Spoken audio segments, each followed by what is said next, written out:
Hey, everybody, and welcome to Killing Time. This is the show that normally searches for entertainment that does not suck. My name is Ayaz Akhtar. With me, as always, is the man who I have not come up with a nickname for today. How's it going, JB? It's going good. How are you doing? Oh, things have been things, and that's why we haven't had an episode in a long time. The studio up here is changing a lot, which is great. Like you can see, loft studio still. So there's a ton of equipment that's changing. So hopefully I'll have something up and running. We're using Hangouts right now because I've got to install OBS. I've got to set up everything again because my old beast, the 2008 Mac Pro, is being retired after 11 years. We're going to hang it up from the rafters like you do a sports jersey, Nice. And it's going to have Gave us a lot of good times. Yeah, I mean, I wouldn't say I owe my career to this thing, but it did help me immensely as that's been going on. I haven't had a heck of a lot of time to watch a lot of new TV, but I know that you got to watch Punisher Season 2, which for some reason I have yet to see. Is it worth watching? Yes, absolutely. I actually liked Season 2 better than Season 1. Now, why do you say that? A lot of the things that held back Season 1 weren't in Season 2. There wasn't a lot of Karen Page, which was very good. It allowed him to kind of be his own thing. Some of the supporting characters were just that supported. They weren't taken away from him and, his mission, so to speak. And there's actually like a couple missions that are intertwined, but and it's graphic and it's badass. And by the end of it, from the beginning to the end, we see the arc of him changing from, Frank Castle, PTSD into the Punisher. Well, that's good to hear. Did the season drag at all? Because the Netflix Marvel shows famously... Oh, it did drag. Okay. It did drag. I mean, and it felt like it was... It almost felt like it was 3 different seasons, so to speak. There was a little arc in the first 2 or 3 that took place like outside New York, which was really interesting. And then they got back to New York, and it kind of took some time to find its way. That's where it really dragged. And then the last 4 episodes were like awesome. Just bam. Well, I mean, if you remember like the show 24, the first 12 episodes are essentially a season. And then you've got a couple of episodes where like, oh yeah, he was the bad guy. He's not the bad guy. Yeah. This is the bad guy. And then we have the last like 10 hours or so of the show. Did you find this kind of structure, or did it seem obvious they were trying to do that? Or was it like they were filling time? It felt like they could have gone 2 to 3 episodes shorter. We've said this about a lot of the other, Marvel shows. Maybe 2 or 3 episodes that are like filler and, either flashbacks or something that really just don't add to the story. But overall, this was like, it's one of my favorite Marvel Netflix things so far. I didn't want to start it as well because of the impending doom. I assume they're not going to cancel it. Because it's probably over. But the question's going to be, are these shows going to find new life on the Disney venue? I mean, it seems like a no-brainer having them just cancel from Netflix so they can have their own content. Well, here's what I understand about that deal entirely. The decision to cancel these shows are on Netflix and not on Disney Marvel at all, actually. Netflix is the company saying, no, we're not doing this anymore. And essentially what people are saying is that Netflix doesn't want to advertise for another company at this point, which I can kind of see that point. On top of that, I believe there's a 2 to 3 year freeze on these characters after the shows are over. So you won't be able to see a brand new Disney Plus version of The Punisher or even a continuation on Disney Plus when that starts this year. So the idea that they're going to freeze them so they can bring it back in a couple of years, I don't think that's the worst idea. No. If the other thing is Disney's got this giant issue between television and the movies where you've got Feige on top of one side and you got somebody else on top of TV, and there's a huge disconnect because they don't like each other.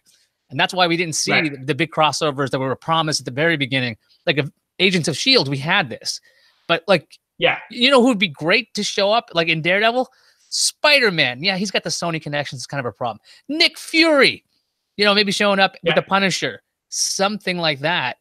Or even Captain America going like Punisher, like, dude, you can't do this. Right. That could seem natural. Especially Captain America because they have the military thing together. Exactly. They actually have that connection. You've got a lot of natural ways to work this together, but as it stands, Disney Plus is going to have their own series with the actual legit actors from the movies in miniseries. You've got Sebastian Stan or Stan Sebastian, whose name is, I think it's both at this point. Yep. Yeah. At this point, I know who you're talking. And Mac Anthony or Anthony Mackie. They're all the same. These guys. Exactly. They got the forward and backwards names. They got great names that way. I don't have that ability. I guess it could be Actor Ayaz. It sounds about the same. So yeah, we all share that in common. My point was that the movie actors are doing miniseries on Disney Plus, and they're going to get Elizabeth Olsen back. They're going to get Tom Hiddleston back for Loki. That's going to be awesome. I think that's the other thing. Like, I think within a 2 or 3 year span where we're watching these movie stars doing these television shows, if and when Daredevil comes back with Charlie Cox and Punisher comes back with John Barenthal, we'll be like, oh yeah, that's okay now, because we've eased back into it because we kind of had time to miss them. And one of the big things is the saturation point of 10 hours, 12 hours of these shows. Yeah. Maybe Disney can give us that UK style 6-episode miniseries thing. And we're like, yeah, that worked. Just do miniseries. Like, we don't need to see these.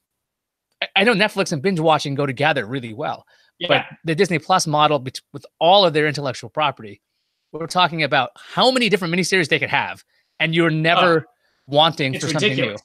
Oh, it's ridiculous. They have some of the most important, trilogies and things in the world signed on to them, and they can expand these worlds and make them that much better.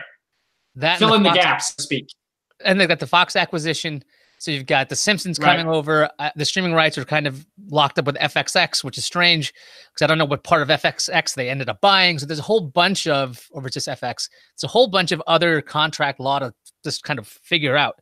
So we're going to see a ton of shows and movies and Marvel stuff showing up on the Disney Plus thing. Netflix, I think their shows were good. They were kind of this continuation of what we saw on ABC, we saw on Hulu, what we've seen in other networks, but this locked down version of Disney and the Disney Marvel stuff, I think is going to be hopefully a renewal once this happens. We'll see a nice newer version of this, maybe clean it up a bit. Although I'm afraid that they won't go into the R-rated territory that Netflix they've leaned into. Yeah. Punisher really needs to be in that territory. That's really the only way you can tell that story. Yes, this is a man who is shooting and murdering people. He is not an agent of the law. He is a person taking justice into his own hands, and that is a controversial. That's one, it's illegal, okay, and two, it's morally extremely gray. If you're going to make it even the nicest way to put this, it's pretty messed up to think about. So maybe those would be the themes that would go into a new version of the Punisher of this. We'll talk about the moral issues about this. And I think they did that really well with Daredevil and Punisher in the Daredevil series. But like, you're essentially like one bad day away from being me. So I thought they can play with that in the future. And there's tons of source material to work with. Yeah. So I might give it a shot. No pun intended. No pun intended for the pun there either. Wow. So many good ones. It's layers and layers and layers. Oh, wow. You're on a roll. Now, normally we'd say hi to our patrons here. I'm going to say hi to our patrons. I don't have your names right now. I think it's Alan, it's Paul, it's Michelle, and fourth person, I'm forgetting you. I'm really sorry. Right now, I don't have the video credits up because, like I said, this stuff isn't set up properly yet, and I apologize. And thanks for sticking by us so far because we've actually gained a couple of patrons while we've been off. So I guess that means we should do less shows. They were trying to talk us into coming back. That's what it was. Or maybe they were paying us to stay off. Either way, we appreciate your help. If you want to help the show, and I'm working on some stuff, and I didn't want to just come back lamely. So like, this is like a slow start again, and I apologize for the slow start. New year, new stuff. Patreon.com/Iyaz. That's IYAZ, and you can help support this show over there. I'm thinking about making the show streaming only, maybe dropping the podcast entirely, but I'll throw that out there on Twitter, and maybe that makes it simpler. Maybe we can get the episode. Yeah. So we'll figure that out at some point. I have not been watching Punisher. I've been rewatching Friends. Have you been watching? Friends on Netflix. Like the original Friends? Yes. Like, what season are you on? Okay, so I stopped watching Friends on the first run around season 6. So we rewatched we started around season 5. So I'm up to the point where I believe Chandler and Monica are married, and they're looking, I don't know, I think Rachel's pregnant and all this other stuff's going on. It got bad. Yeah. And so these are not the episodes I saw in the first run, and I'm kind of glad I missed it in the first run. And on top of that, because it was a couples thing, we were watching Friends together. I wasn't watching the episodes after we weren't watching them together. So I had to find something to watch on my own. And I'm like, what am I going to do?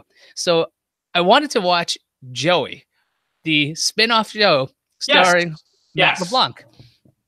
Now, Matt LeBlanc I saw him in episodes. I loved that show episodes. I've seen him awesome in episodes. In this terrible CBS show called, I think, Man of the House or something like that. And it's awful. Pretty bad, to the point where they recast his wife within like the first couple episodes. And I don't think they even mention it. He's also on the British version of Top Gear, which he's actually excellent in. The wife is, or Matt LeBlanc? No. Matt LeBlanc is one of the hosts of Top Gear. Yeah, and he's a car nerd, a motorcycle nerd, and he's actually really good in that show. Well, he seems to fit that into episodes as well. The way he discusses cars. I think episodes is a more like he is in person. I think that's really his personality. I had to find out where I could find Joey online, and thankfully to justwatch.com, not a sponsor, great site, justwatch.com. Liz introduced me to it. I usually use realgood.com. They're also great. But Just Watch found it on Sony Crackle. And I was like, okay, man, I'm going to watch season 1 of Joey on my own, because I don't think anybody would ever get mad at me for watching this by myself.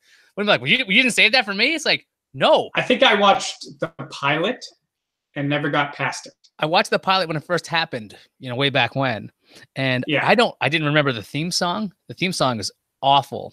And the song just keeps going. Anything about the show. Everything, like, essentially it's somebody kind of rapping or talking over like this overdriven guitar. And the words that they're saying is like, all right, everything's going to be all right. It's kind of like, it sounds like it's a song that the executives were telling themselves, like, okay, hey, look, we got somebody, it's going to be fine. It's going to be good. We know it's different. It's going to be good. And you can it feels anxious. The song feels anxious. It takes a good 8 to 9 episodes to get going, which is an eternity for a week-to-week sitcom. Yeah, a week-to-week sitcom that's airing on national television. That is way too long. To focus on what the show is about in the first season, it's about this guy who's left New York, gone to LA, and he doesn't have a job. And the thing is, in these first few episodes, because he doesn't have a job, he's kind of staying around his house a lot. So it's kind of this really dull family sitcom. So you're seeing him normally with friends, and so he's kind of quippy, or like he's the butt of the joke or whatever. But in this one, he's just kind of at home, being at home, and he's with his family. So he laments about missing New York, or this is my first time in LA for this, that, and the other thing. And they make sure they tell you that for like the first 5 or 6 episodes. And like, that's enough. Like, we get the deal. It finally picks up around, I think, episode 12. We have Lucy Lou shows up, and she got the first laugh out of me as I watched the entire thing. I actually laughed out loud approximately 1 time, and it was with one of her lines. She was very funny on this. And once she's playing his boss in one of these television shows, because, spoiler, he gets a job. And if you're wondering about spoilers about Joey now and you're mad about this, please let me know, because I got to find out what you've been doing. I got some relaxation tips for you. So the show actually does start getting better. It's not Friends by any means, but his group grows beyond his family. He gets a couple of people he works with. He's got more acquaintances. He's got like a wacky neighbor. He's got like a neighbor he falls in love with. Like, I don't remember. Does it feel like they were retooling the show as they went along, trying to make it better? Okay. Very much so. The thing that Joey does to the character, Joey the show does to the character Tribbiani, is they actually have him mature a bit. And, it's kind of weird at first because he's kind of dim-witted on Friends. But if you watch, like I was rewatching Friends, he actually gets smarter as the years go on. Yeah, he does goofy stuff. He does. But he realizes stuff. It's just a little slow. Yeah. He's picking up things just a little slower. And so he's continuing this maturation in the series amidst bad jokes, but it's got, some good actors in there too. So I'm watching this. I finished season 1, and you have the characters actually pretty well done. And then I'm like, where's season 2? Season 2 is not available online legally. And I don't know if I can find the DVD of it, because I don't know if I want to buy the DVD of Joey season 2, of which I believe 12 episodes aired and they shot 24. So I'm really curious to see the 12 unaired episodes. Not good. Yeah. Yeah. So this is even more intriguing from a television nerd standpoint. Not so much like, is this show good? What happened? Yeah, like, what happened? And I want to see where the natural cutoff point was and where they cut it off and what was the goal with this. So that's what I've been watching. If you want to watch Joey, again, SonyCrackle.com, it's free with ads. And apparently if you sign in when you're using the app, they show you less ads. So it's actually worth signing in with, which is very unusual. Because the other thing is, if you're watching a really crappy show, waiting like 3 minutes between the ads is kind of like, or waiting for it to just get to the next scene, which is somewhat painfully unfunny, especially for the first 8 episodes. Not really worth it, even when it's free. Yeah. So there's your option there. So what we're saying is Punisher, watch it. And for Joey, watch it in the middle. Like, I think if you want to watch something. Yeah. If you need something, you're not going to worry about anybody being upset that you're watching without them. I don't think a single person would have an issue. This is not let's save this for each. You know what? It could have been, it might not have been a bad show for a power hour. You know, like, this is not getting any better. Let's do this. Yeah. We could. Maybe we'll try that some other time. So that's all I've got on when it comes to checking out new things. You know, if I haven't seen it, it's new to me. I watched the new Conan. Yeah. Last quick thing. I watched the new Conan show. Have you seen it? No, I haven't. It's a shorter version. It's half an hour. I don't know if it's worth getting the TBS app and watching the 30 minutes. It's about 22 minutes. So far, the first 2 weeks it's kind of rushed, which is obvious because it used to be an hour show. Now it's 30 minutes. And there was one episode where he interviews the entire cast of Good Place, and they only have about 15 minutes, and there's like 7 people on the stage. It's very difficult to get there's too much going on for that amount of time. So I think there's gonna be some tweaks to it. The comedy segments I think are really good. It seems like there's a lack of interplay because it's just Conan and Andy. You don't have the band leader or the band anymore. So it seems like it's, as much as it seems like, I'm a big Conan O'Brien fan, guys. So this is not like me just hitting on this guy. But the show feels like it's evolutionary and not as revolutionary as it sounded. But the clips, watch the clips on YouTube. Those are great. Like, that's exactly what the point was. These are shareable clips. They're fun to watch. The interviews, the people that are there, they're not plugging something. They're just there to chill out. Yeah. And it's kind of nice. Yeah. So it's kind of bordering on variety show, like the old shows. Yeah. And it's not this fake, like, hey, come to my living room and we're going to have a coffee and we're going to talk about, what are you doing on Friday? Oh, I just happened to be opening a movie on Friday. Like, you wouldn't believe this thing about this ice skate. It's like, no, this is not the conversation. So I think it's a good start. It's not jarring in the least. It's kind of like, if you watch the clips of the past couple of years, it's pretty much what you're getting, the clipified version of it. So give it a shot. I think it's fun. Okay. It's also like, it's really it's super fast. It's like 22 minutes. It's over. Like, good show. Anyway, that's all I've got. You got anything left? No, I'm done. Okay. With that, we will try to get new episodes of KillingTime.tv up because why not? I got to fix the studio. And this is also motivation to get the studio done. I've got pressure from the people downstairs to build a bigger studio up here. And that's what I'm doing soon. Okay. First things first, get episodes done. Second, get this new setup over there. You're going to see a different layout. I'm working on a 3-camera setup, which is... Oh, wow. Yeah. Wow. So I got to do that. So impressive. I don't know if you're going to need that for our show, but I guess you could. Show. Yeah. Yeah. There's some other shows that we're working on. So like, it's kind of like, it's taking away. This is weird. Like, I have another hobby that's taking away from my other hobby. So it's kind of, I'm running out of time. So if you guys have a time machine, let me know. I'm on Twitter. I'm at Ayaz. And if you want to help me fund a time machine, go to patreon.com/Ayaz and help me with that. Nice. All right. With that, I think we're going to get out of here.